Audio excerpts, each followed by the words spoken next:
I'm Ariana Grande. Hi, I'm Cynthia Erivo. And you're listening to the Broadway Podcast Network. Visit bpn.fm to discover more.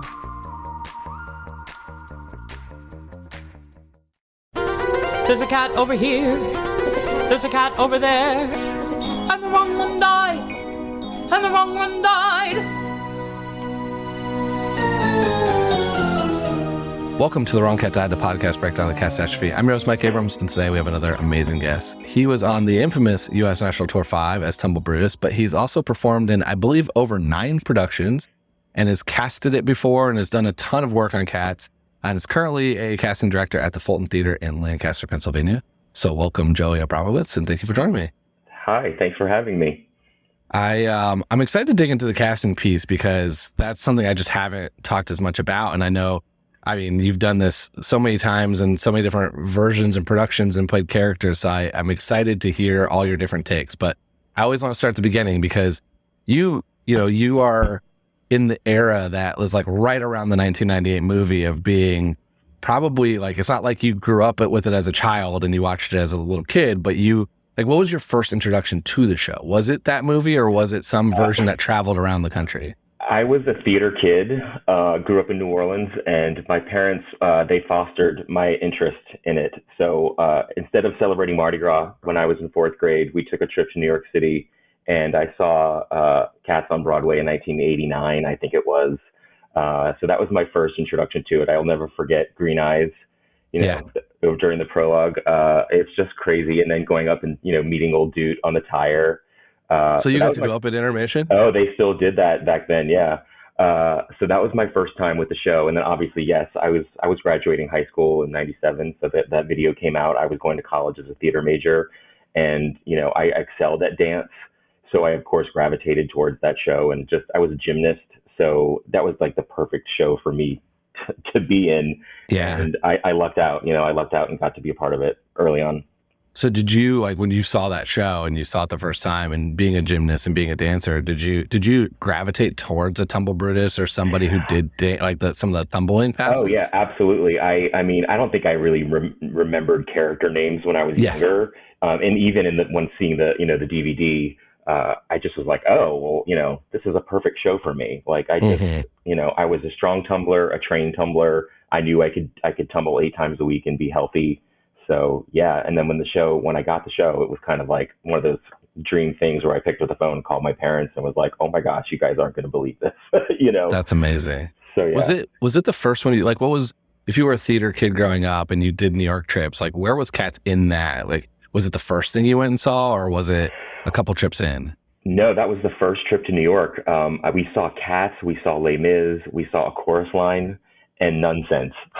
The 4 shows that my parents, 3 classics, and right, then Nonsense. A Catholic boy, they were like, yeah, let's throw some nuns in there as well.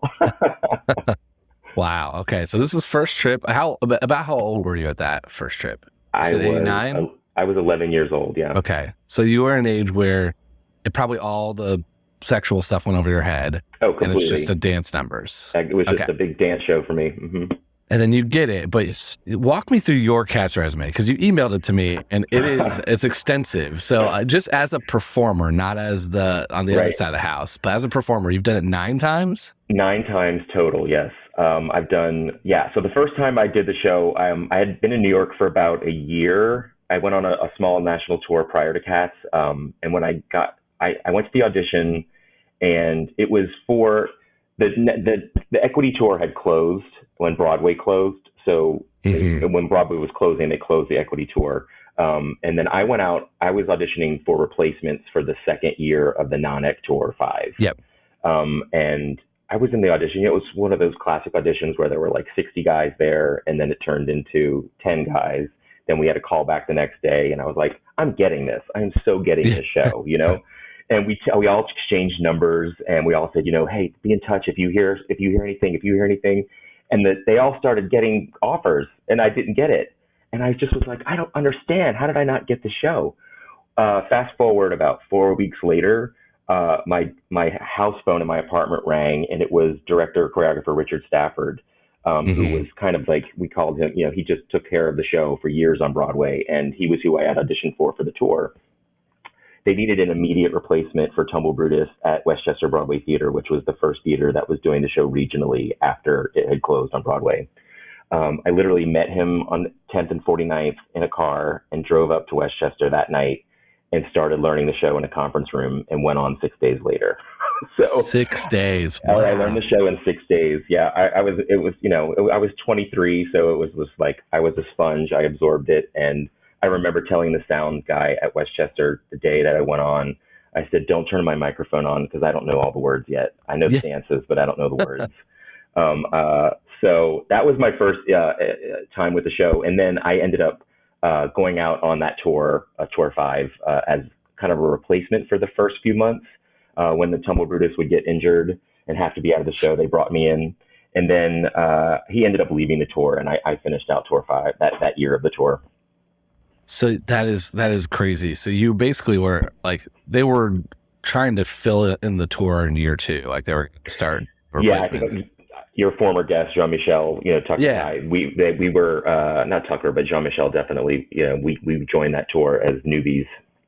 Yeah, and because I've talked to a couple of people on year 1, I've talked to a lot of people on the later half of the 10 years I think the tour went on. Yeah. And I didn't even place how long it went for a long time.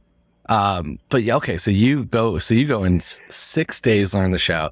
In 6 days, you're not learning anything about Tumblebrutus' story. You're just like trying to not get, be in the right place at the right time. Exactly. And then on top of it, learning the felinity, not just dancing, but learning how to be a cat, which, develops over time. For me, I end up, I think I ended up being a pretty good cat. And then on tour, I would end up, when any new swings would join us, I would go help them. We'd play in a room and like do things about felinity, because that's a huge part of it as well. It's not just the dance. Yeah, so it's the felinity, it's the dance, it's the singing, which you just said for first night, forget that, don't worry about it. Oh gosh, yeah. And then then you go on tour and you start as injury replacement, and then you go on tour for a year, right? You do the full year? For a year. Mm-hmm. And then, so that tour, we can come back to that tour because there's a lot, but I think we've heard a lot about that tour. Right. But then what's the rest look like? Because you did it at Beef and Boards, which is just down the street from where I grew up. Yep. You did it in, where else? I think in Texas, maybe in Maine. I did it in Huts, in Houston, Maine, Ohio, everywhere. Yeah. So what happened was I got off of that tour, and the last thing I wanted to do was continue to audition for cats, because I had just done it for a year. But at the time, that was just this wave of regional theaters doing the show, because it had closed on Broadway, and people were just getting the show, and I knew it. So it's one of those things where, if the director has a group of people who already kind of knows the show, you just get a phone call that says, "Hey, I'm doing it at Walnut Street Theater. Come do the show with me." So I lucked out and rode that wave of cats, and was lucky to meet Marc Robin, who I now currently work for. He was the first director to kind of get the rights to do the show differently than Gillian Lynn, Trevor Nunn. He took a story and kind of recreated it. So there's his version of the show that I do, and then there's the original version. So I've done 4 of the original choreography show, and I've done 5 versions of Marc Robin's. So walk me through what the differences are, what you can kind of speak to on the difference between Marc's and Gillian's. Like, is it purely choreography? Is it story? Is it, like, how much differs? I would say the biggest difference is his approach to the story. The choreographies, you can't really stray too far from the style, because at the same time, you're still choreographing for people who are acting like cats. So there's the felinity aspect is still there, but I would say his approach to the story, I think he looked at it as a whole and took a little bit more of a human approach to telling the story about character. He kind of set the show up so that Grizabella was really good friends with Bomb Ballerina, Jenny Annie Dots, Jelly Lorem, and Demeter. And his whole idea is that Syllabub is Grizabella's daughter, but we don't know who Syllabub's father is. It could be Tugger, it could be Munkus Trap, it could be Alonzo, it could be McCavity.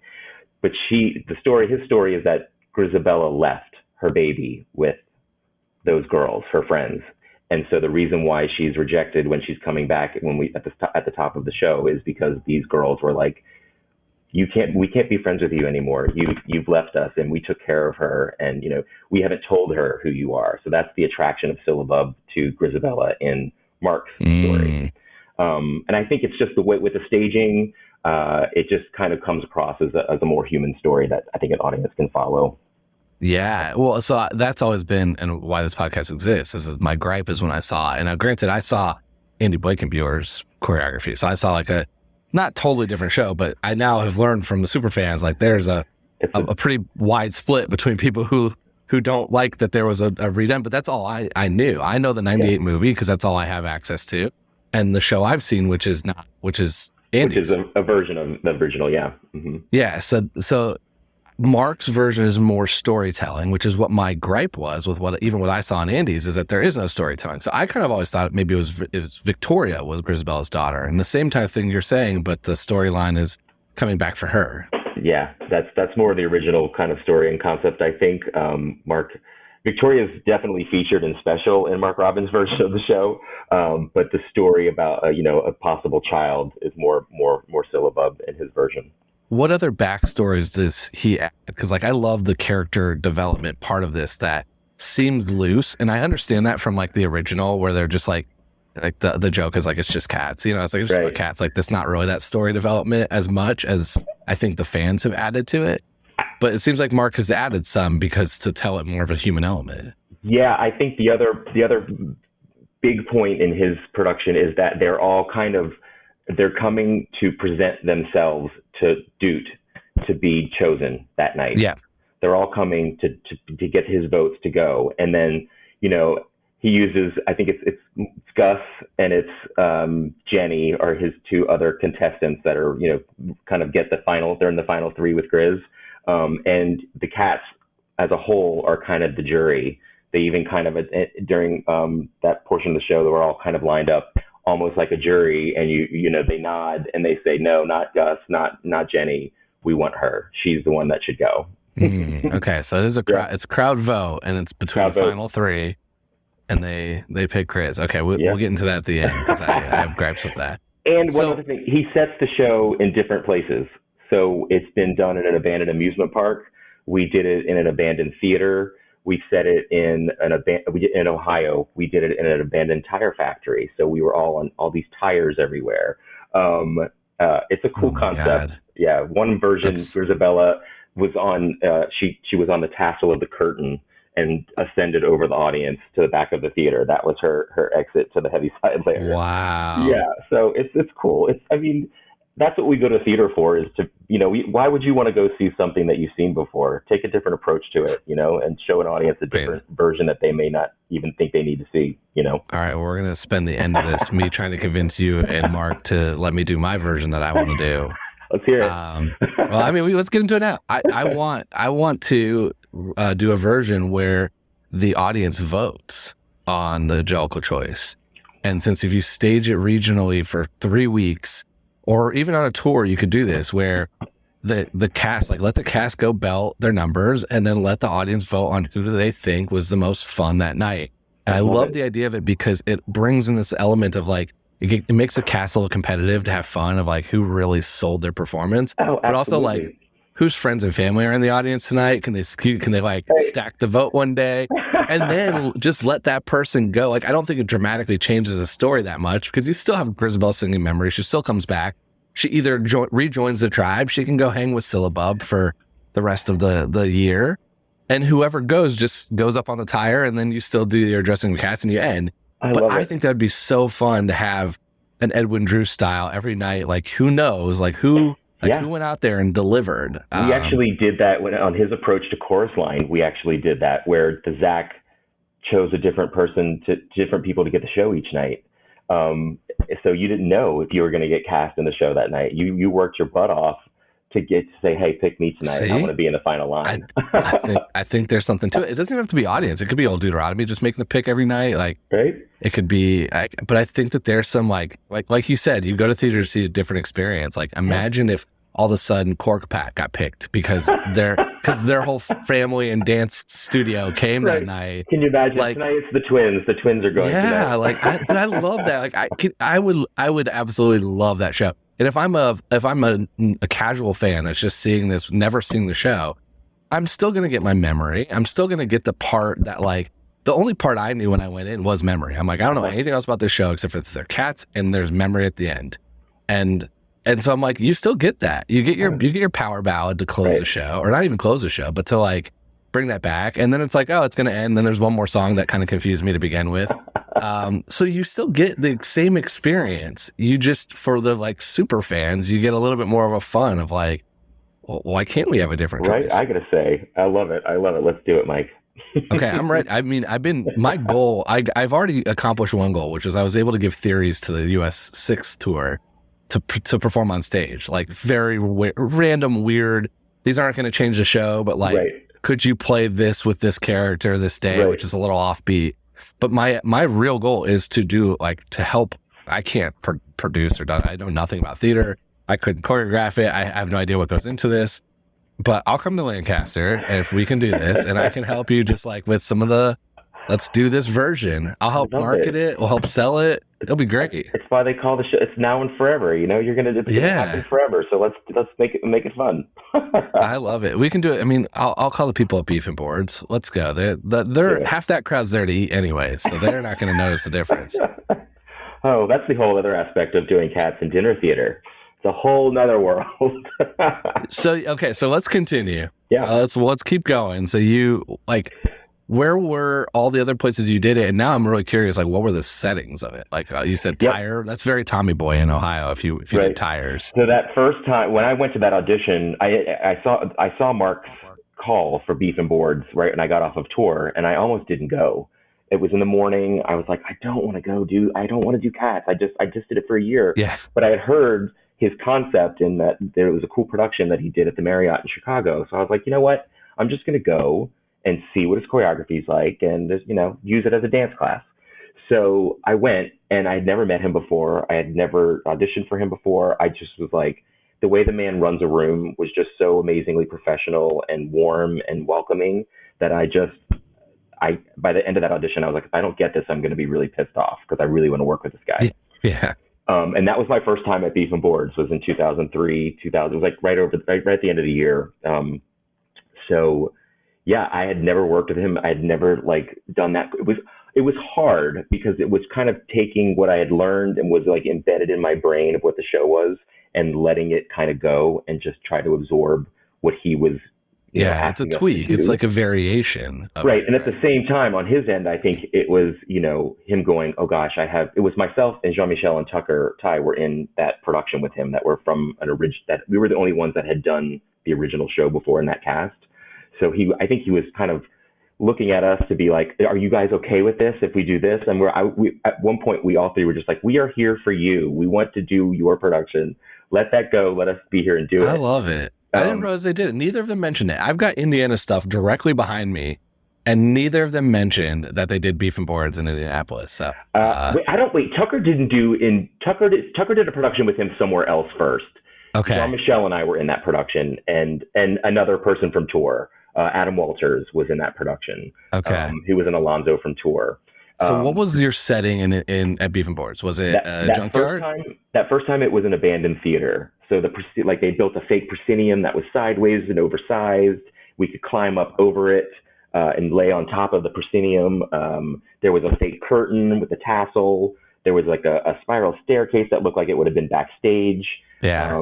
And that thrust stage comes out there. So well, that's because that's where the buffet is before the show. That's where the buffet is. And sometimes some cats put their hands on tables and take people's napkins, and it was very interactive. And we were all throughout the theater in the aisles dancing, and I did love that portion and that part of being at Beef and Boards is that you can go out in the audiences. Is this where Grizz went on the tassel across? Because there is a little spot in that corner of that theater to where so she flew over. She went up and flew all over the audience and went out to the back of the theater. That is phenomenal. I never saw it in Indiana. I know my sister saw it, but it would have been like years before you even did it. She saw it as an early kid. Right. No, I don't remember, or no, I don't think I've ever heard of them doing it prior to when we did it in 2004. Oh, then maybe that was the one that still would be the way at least it was told to me when I started doing this. And my mom's like, yeah, I took your sister, not you, to Beef and Boards years ago. But she made it seem like my sister was like 5 or 6, which would have been 90s, I'll not have to do some research 2000s. But okay, so you do beef and boards. You do like what's the outdoor theater? You did a that's Theater Under the Stars. It was at the Muni. The Muni. I did not do the production at the Muni. That's actually outside. Theater Under the Stars is actually an indoor theater. Okay. But the way that the theater is built, it has a beautiful, sky. Just misnamed. Sky.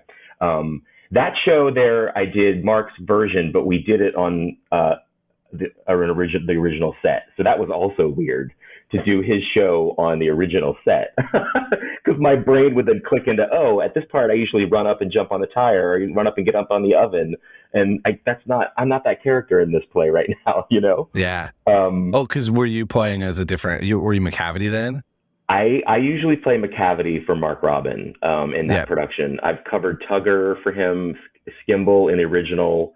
Who else have I done? I think that's it. I'm just too tall to be a Mistopheles. I've played those characters. Ohio at Carousel Dinner Theater, which is no longer there. That was the abandoned tire factory. So Firestone was a sponsor, and there were like big monster truck tires all over the place. A lot of they built these catwalks that went over the audience there, so we could crawl on those above the audience and hang off of them. And some of them were low enough that we could flip off of them and do things. It was always, every time I did the show, it didn't feel like I was, I'm going to go do cats again. It always was like I ran to it because it was an adventure. It was something that I could exercise my acting muscles and also get a really great workout. Yeah, for sure. Okay. I want to, what were the other, so you said, Tire Factory, theater, anywhere else weird? Where's the amusement park? He did the amusement park. That was his original concept at the Marriott Lincolnshire in Chicago. And I think he did that at 2 other theaters that I wasn't a part of those productions. I think those are all of the places that he set the show. What other story, not changes, but like, what's the other different versions of his story? Like you said, there's the Syllabub and Grizabella connection. There's the friends with the bomb and Jelly and Jenny. Is there any other kind of like, I think those relationships he like plays? The broadest, those are the biggest concepts for him. Tugger is definitely more of a dancer track in his show than it is in the original. Like he's a dancer, like toe touches and sometimes tumbling as well. And he's got relationships for sure with Bomb Ballerina in Marc's production. Like they are an What about item. Mistopheles? Is there that relationship? Mistopheles is pretty similar to how he is in the original production. The relationship with Victoria is there. I'm trying to think of other. Is the Demeter McCavity still big? The Demeter McCavity connection is still there, yes. And I'm thinking of other. I think that's. Oh, he has at the end of the first act of his show for Little Memory, Grizabella comes face to face with a younger version of herself. So there's a younger, more glamorous character that shows up and almost does a mirrored dance with her. Interesting. Who performs that though? Normally, is it like that? I think Syllabub leaves the ball early to go do a kind of a change and comes out in a younger, more glamorous look of Grizabella, and they do this mirrored kind of movement and dance where Grizabella sees herself, and then it's a memory for her, and then she fades away, and that's how Little Memory kind of starts for her at the end of the act. Wow. Yeah. So a couple minor, these are minor changes, but they're really interesting because I only know Andy's version, like really, and those are a lot of similarities to it. I think they just kind of cut out some of the stuff that was borderline offensive or racially insensitive in current times. But the main change from Andy was dance, and like I couldn't tell you the first difference about those things, but story wise, it felt fairly similar. Yes. I think the biggest difference in Andy's was the choreography, not so much a story change. I love it. So Marc's went a little story change. I mean, this is great. This is like my dream. I didn't, every time I hear that these are the questions I ask, which is like, I love that there was more thought put into it because a lot of times, like we recently, by the time this airs, have gone to BroadwayCon, and we were at BroadwayCon, we're debating some of these like what I would call split moments of what were we able to like. I sparked a little online controversy with the Cats fans because I made a joke about Bomb and Demeter having sexual energy, and someone was like, "They are sisters." And I'm like, but are they? I was like, maybe in your brain they are. Everybody I was like, takes from what they want from the story. I was like, because I don't know. So I threw it up online, and I got a near 50-50 split of answers of are they sisters or are they friends? And what was fascinating is the people who have done the most recent tour or that were in any version of Andy, who was a lot of my guests who voted on that, because that group's more on social media, they all voted friends. But my votes were almost split 50-50. So there are so many of those things that exist in this world where it's like, it could be, it could not be. And I love that Marc's version is answering some of those. Like, we're going to play into this. Even on the original tour, I don't think I ever looked at those two characters as sisters. They were always friends for me. Definitely. That's what my answer was, the friends on that one. Gosh. Am I going to start getting online hate as well? I don't know. I mean, it's not hate because the Cats fans are so, they're so pleasant. Like, yes. they disagree with you, but they're just happy that someone's even talking about this in some cases because there's not a lot of content out there. Cats fans are amazing. We used to have them at the stage doors on tour. They would be dressed, and some of their costumes sometimes were just incredible. And they would make us the most lovely gifts. Like, we would get these beautiful gifts. And it's so crazy because when we were on tour, it was right when a lot of online stuff was starting. It was, the new millennium, and there was like a blog that we would all like each week we'd be like, oh gosh, what'd they say about us this week? Or sometimes they would be at our stage doors and then almost verbatim type out conversations that we were having with them at the stage door, and that's what would get posted that week. It was cool, but also a little strange. The show it means so much to so many people that it's 50-50, like you said. People either love it, or they hate it. I never really thought I loved watching the show. I love doing the show. It is like nothing I've ever done in my life or will ever do. Even to this day, watching it, I'm still kind of like, it's fine, it's good, but it's so much. I've gotten so much more out of it by participating in it, and the tribal feeling you get by being on stage with those people.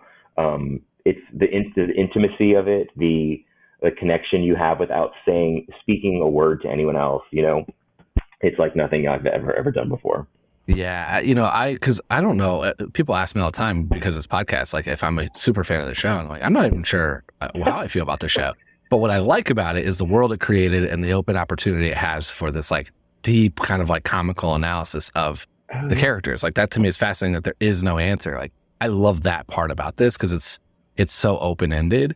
But to your point, like I mean, I've watched it. I watched it on the most recent U.S. tour, and I had a blast because but I also talked to them the day before and got to kind of meet the actors and gave them things that I was like looking for, and I was like, okay, great. And then I went on. I've only seen it live 4 times. Oh wow!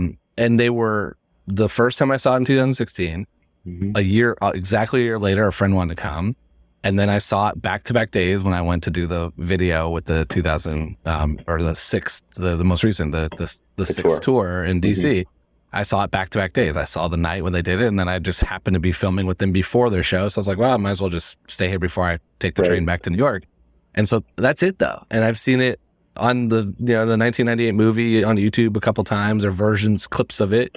But I've yet to find anybody who's been able to articulate why they hate it. So everyone who says that they love or hate it, the love, they have a real reason. The hate, they're just like, I didn't really like it. You're exactly right, Mike. That's what I've encountered too. They can't explain to you why they hate it. They just tell you that they don't like it. Yeah, which is fine. It's theater. There's plenty of things where I've walked down and just been like, yeah, that wasn't for me. I get it. I'm sure some people love it. That just wasn't for me. We're going to take a quick break, and then we'll be back for more of The Wrong Cat Died.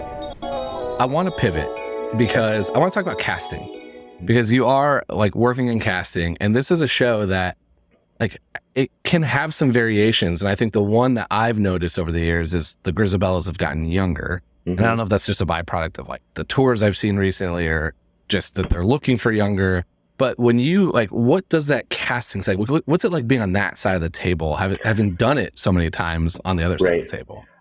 Well, casting, I mean, in general, there's so many things that come into play. You know, if you've already cast your Monkus Trap because it's a friend of yours, you know, that's worked for you for a long time, and you know that that's your first casting is Monkus Trap, and he's a specific type, you're going to start to cast around that. You're going to find people who fit with that.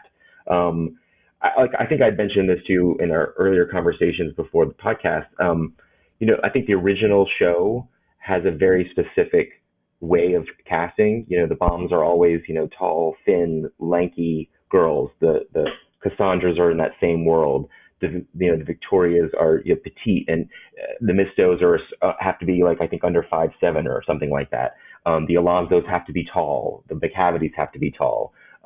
There's a very specific body types for the original show. Working with Marc and pivoting and kind of changing things up, it's not so specific. Where it's more about we actually take a lot of the actors acting into play, casting them, because there is a lot of human emoting in Marc's version.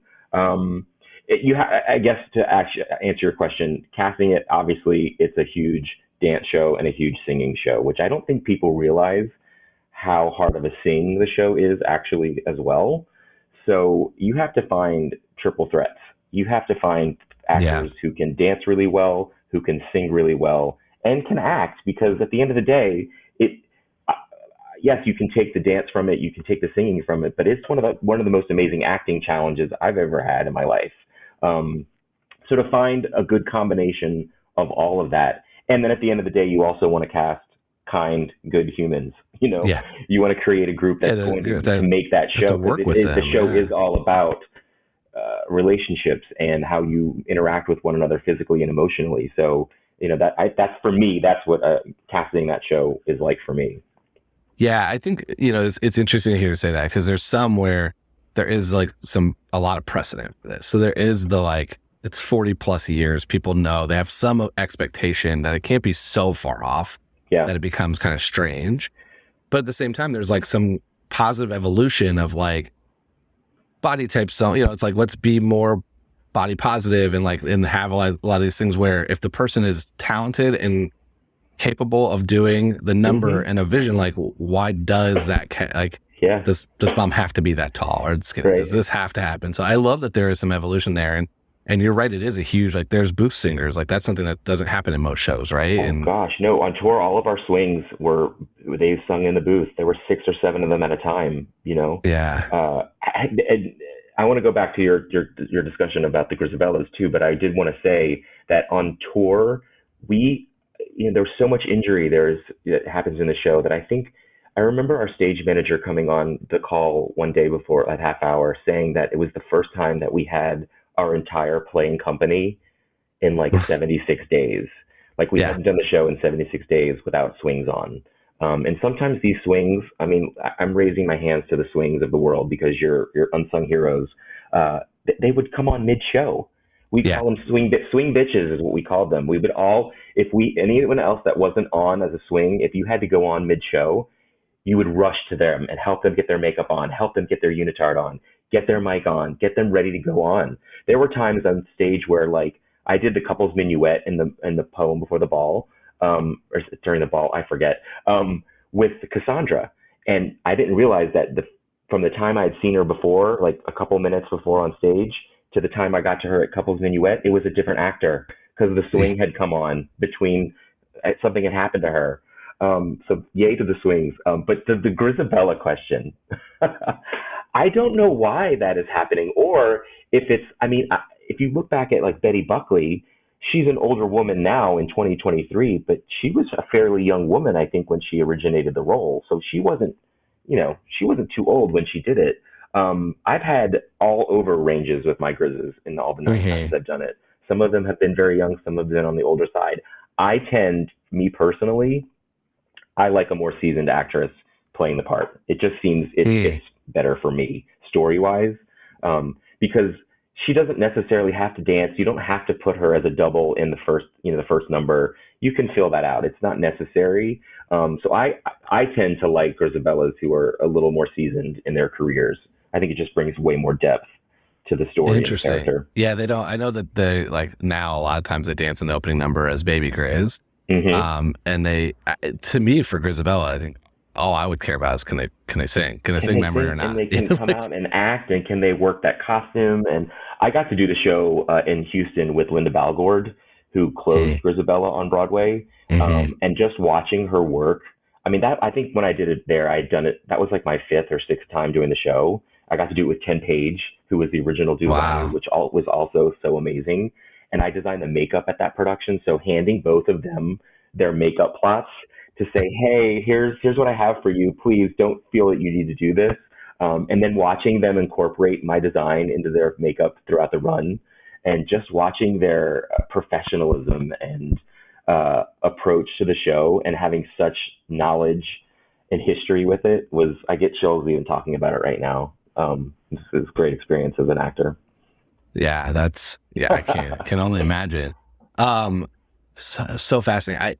The younger Grizz, I think, is more of a byproduct of the most recent Tours Non-Equity. I think like you just run into a little bit more of that. So it's, I don't know how much, and I mean, this is just me as a guessing as someone who's watched this for the past now 3.5, 4 years, whatever. I started really kind of digging into this in 2019. Is I think it's just more of a byproduct of the scenario and not a choice. Not like we probably they probably went through the auditions and the best real option just happened to be younger, and then that's where they did it. And I think you saw that with a couple other too, because like Jennies started to get younger. Like the 2016 Broadway Jennies were both young and in their 20s, and they were phenomenal tap dancers and just performers, but they're not this like old motherly kind of thing that you would expect from there. So I just think some of it's you can only evolution. hide so much behind the makeup. You still see a young person even though you have makeup on. I agree with you. I think the casting, I think skewing younger was probably because a lot of the non-union touring back in before the Broadway revival happened, and you just there are less older actors that are non-union. Yeah. Now, before we go to our rapid fire, I got to ask you about Spike. Because you got to perform with Spike. We have now, by the time this has come out, the Spike story has been out for the world to hear. But I'm fascinated by the whole idea because it's clearly a cost savings measure. Like it was just let's not have to make 5 different unitards. Let's make one and give the same 5 different pairs of shoes. Exactly. But I love that you guys all named and almost gave Spike a story. So does Marc have a Spike? What's that? Does Marc's version have a Spike? Well, Tucker has done Marc's version and created he's played Pouncible, and I think he was Mistopheles in a production. He brings Spike to all the shows he does. So Tucker, oh my gosh, there were mornings we would do have matinees, and it would be the end of an 8-show week, and Tucker would be on that day as a split track and was going to be Spike, and he'd be getting his costume on, and it was his first time doing the show that week, and the rest of us had been doing it. It was our 8th show. We were ready for the day off, and Tucker comes on stage and is just messing with you. And I think Jean-Michel touched on, we were kittens. We were Tumblebrutus, Pouncible, Syllabub, Misto, Rumple Teaser. We're all kittens, so we're on the floor the whole time on our hands and knees, and Tucker would just come over as Spike and just barrel roll you and just roll you over, and I'd you can't say, Tucker, get the hell off of me right now. Instead, I would just, as Tumblebrutus, I would just get in my pounce, pissed off mode. He was so much fun to play with, and you never knew what you were going to get with Spike on stage. So it's Spike now and forever. It's such a fascinating piece of the show that I knew nothing about, because it was created by a byproduct, but also it's this unique, there's almost a backstory for Spike. I would also love to know if, obviously Tucker and Jean-Michel and I have not done Cats in a long time at this point, but I would wonder if that story or that character got passed down and is still kind of, an iteration of Spike is still happening in any productions that are going on. And so I have not heard, at this point I've talked to 25, I think, different productions. Which is, and I group all regional as one. So I'm just kind of regional as just all the different variations of regional as one. And it's still 25-ish productions. I've never heard Spike until Jean-Michel. I just never come up. And then I was fascinated, and that's why I immediately was all right, I got to talk to Tucker. I love it. because it's just like, and it's so funny because it's like, I can just imagine being like, yeah, we don't want to pay for this. Here's one costume, go. Exactly. And it's like, because at the end of the day, nobody's going to know the name difference for 99% of the crowd. Right. And the crowd that is going to know it is the one that's in the early infancies of the internet writing the blog about it anyway. Exactly. But it doesn't exist on the Cats Wikipedia page, which has kind of been my source of truth. Not source of truth, but like it's a pretty well documented of like a lot of the very weird, nuanced things that get credited are in there, and Spike is not. So I need to add him one day. He's out to the world now. We've released him to the world. And it's a testament to Tucker too, his talents, because Tucker is a fantastic dancer. He can sing. He's a tumbler. He was just like the most glorious swing that we could have asked for, and to then bring that skill set and make our lives so amazingly awesome on stage was awesome. I loved, like, the one thing you said that really kind of blew my mind was that, like, I had to look down to see what shoes I was wearing to see who I was. Because that was like, you're just in this one costume for 5 different cats. And he's like, all right, that's like, that was also what you would know. Like, you wouldn't know who he is and like where he's supposed to be. You have to look at his shoes. Oh, he's supposed to be Pounceville. Okay, you're over there, That is so strange of a thing, but that would be, that would be another thing. Like, can we imagine if we got Spike at the vote one night? Like, Spike could get the vote. I would rig Spike a vote one night. And then he'd be hanging on the curtain or the tire or whatever it is, just living his best life. Just that he got I the visual of, I mean, I went to Beef and Boards recently. We took my niece to see Sound of Music when I was there, and it was like right when it reopened from COVID, and so it was like the first time that anybody had a buffet in ages, right? And I hadn't been in there since I was a kid, and I didn't go much. Like my mom's a music teacher. Like, we're a family that went to the traveling shows, like the touring stuff that comes to Indiana. But like, we were growing up, I didn't go to a ton. It was more like Lion King comes, let's go, like not every single thing at Beef and Boards. Mm-hmm. But I was just in there so recently that like I have this very visual of exactly where he went, or I guess Grizabella went over into this like little nook on the other side where there's like the ensemble sings when they're not on at times. Yeah. And flying over all of these Hoosiers who just stuff their face with food is such a visual I can only imagine. Yeah, I mean, I did it again there in 2014, and that's the last time I did the show. That's the last time I've done Cats was in 2014, and it had been 8 years since the time I had done it prior to that. So there was an 8-year break where I didn't do the show, and when I was asked to come back and do it there, I had to think about it because I was like, oh gosh, can my body still do this? Yeah. Am I still able to do this? And it was a rude awakening on the first day of rehearsal. And then I distinctly remember the last night of the show during Big Memory, listening to our Grizz sing the Little Memory that night, having that moment saying, I think this is it. I think this is it. I don't think I'm going to do it again. You're the Joker choice now. Yeah, it was almost my Heaviside Layer moment. Yeah. But now, as in the position I'm in now, I'm hoping that we can present the show here at the Fulton at some point, because it's never been done here. And I don't know if you've ever been in our theater here, but it is a National Historic Landmark, and it is one of the most beautiful theaters you'll ever step foot in. So to do a show of that grandeur in the space and be part of it in a different way, artistically, guide it with Marc would be just an amazing treat. So have you thought, if you get a green light, what's your setting? Like, is there some historical landmark that you got to put in there for? I can't give away all of it. We got to keep some surprises. Okay. I will say that the discussions of what we will do have already begun, and it will be epic. Amazing.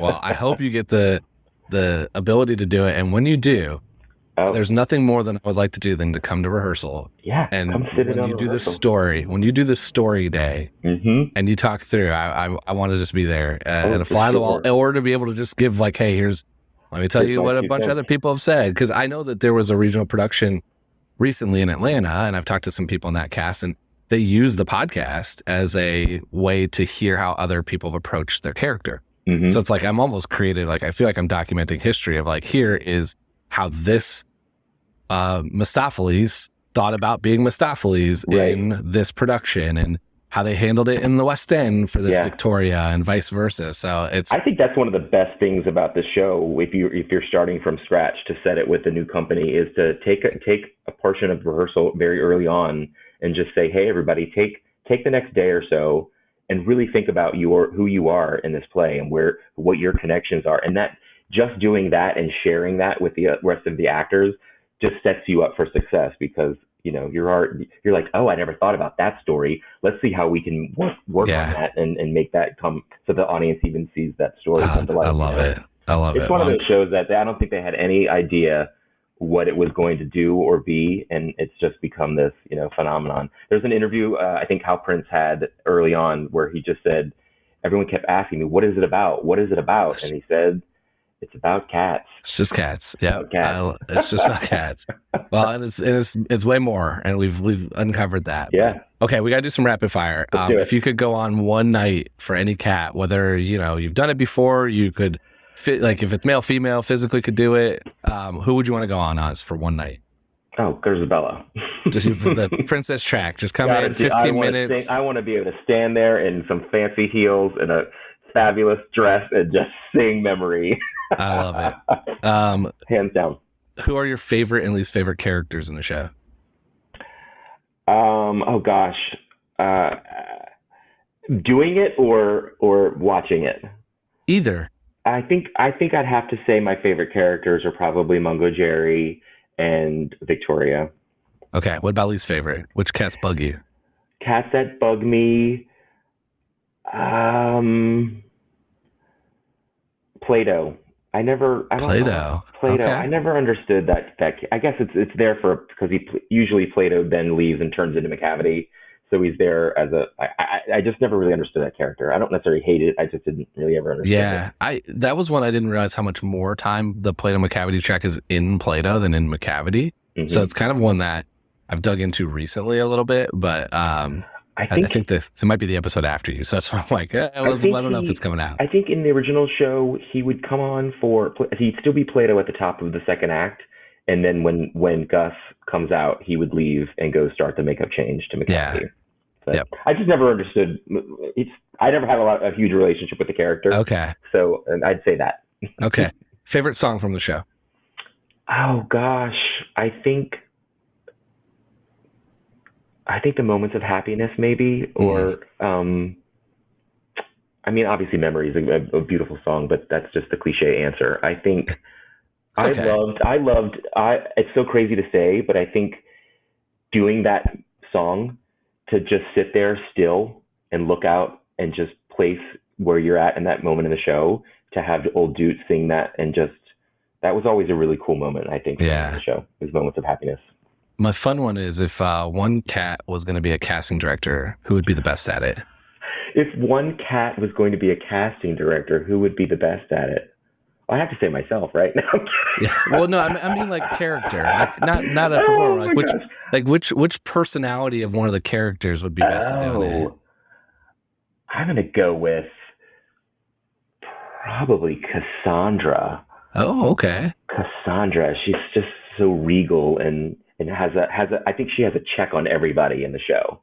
I was thinking Monk for the same reason. Oh, Monk is track too, yeah.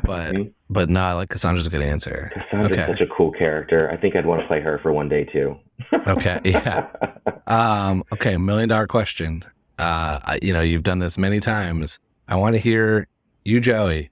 If you're old Deuteronomy for the day and you get to choose a Jellicle choice, who are you choosing and why? Oh gosh, who am I choosing and why? I knew you were going to ask me this too. It's the title of the show. It's the title of the show. I honestly don't think the wrong cat died. I think it's Grizabella. Yeah, I'm sorry. I do. Okay, give me your rationale. I've had a good run of non-Grizabella choices, so it's just like, all right, it's time. I think the story is set up that way from the beginning. She's this figure that is this. She has the biggest arc of any of them. She starts in one place and ends in another, and I think the redemption it's the natural progression. So let me ask you this from Mark's lens here of now Syllabub's daughter. I'm Syllabub. Mm-hmm. I all of a sudden I'm the one that accepts my mom back to the tribe, and we're immediately going to kill her. Like, do I not want a year with her? Like, why can't she go next year? I guess you're right. Yeah. Then maybe. Then if I had to pick a second choice, I would say then Gus. Then Gus should go. Okay, so you're picking Gus over Jenny between your trio. Oh yes. But you're still picking Grizz. Yeah. Even in Marc's, I think the relationship is solidified that throughout the entire production of their relationship, and I think Silva knows she's going to be left in good hands. And I also feel that Grizz is, I don't know that she's necessarily dying, but she's being reincarnated, and she may come back, and she may come back as a kitten the next season to play with Silva. Who knows? Yeah, I mean, I get the story. I mean, like, it's been around for 40 years. Like, it makes sense. It's been successful. Like, I can't really argue it that much. Right. I just have really struggled with, if I'm looking at best performances and doing a voting American Idol style or X Factor style, I probably wouldn't pick Memory. I mean, Memory is great, and it's been built in. It's super powerful, and like it would be a show closer with, you know, the very touching package video before she comes on stage, you know. But I probably would be combining things that I had more entertainment with, which was like Mungo, Jerry, and Rumpel Teaser, or the Tugger Mustafli's numbers, or something like the more upbeat, interesting ones. So that was my original joke. I got it. Yeah, but I think if you look at, you know, the way you said we were talking about casting, and now it's skewing younger. Originally, those characters that are kind of the ones that are have the possibility to go are the ones that are in their latter years, and are that they would be sent to the Heaviside Layer. So yeah, so that's why my actual answer is Gus this year, Grizabella next year. I could go with that. I could get on board with that. I will mark your answer down as Grizabella because I did keep track, and you know, she's still holding a slight edge on Gus, but she is not half the votes. Okay. So I don't know if I'm slowly changing people's minds or if I just struck a chord with everybody when I came up with this idea. It's a nice conversation piece. Yeah, it is definitely something that most people don't think about, that I have spent a lot of time thinking about. But I love it. I'm so grateful for it. This has been awesome. Amazing. How can people stay in touch with you and the theater and everything you're working on? I'm an Instagrammer, so at Joey Tumble, JoeyTumble. That name was given to me by Mr. Ryan Jackson on tour because I was Tumblebrutus, and he just called me Joey Tumble. So you can find me at there. And the Fulton.org is anything you want to know about where I work and what I do here at the Fulton. Awesome. We'll link that in there, and then hopefully one day you are doing this show, and I will be taking a trip down to Lancaster and joining you to see what we could do. I can't wait. Well, this has been so fun. So thank you for being a great guest. Thank you very much. And thanks everyone else for listening to this episode of The Wrong Cat Died, the podcast breakdown of the Cast Extra feed. To follow along, you can subscribe on Apple Podcasts, Spotify, or anywhere else you listen to podcasts. Follow us on Twitter, Instagram, TikTok, and Threads at The Wrong Cat Died, or check our website, thewrongcatdied.com.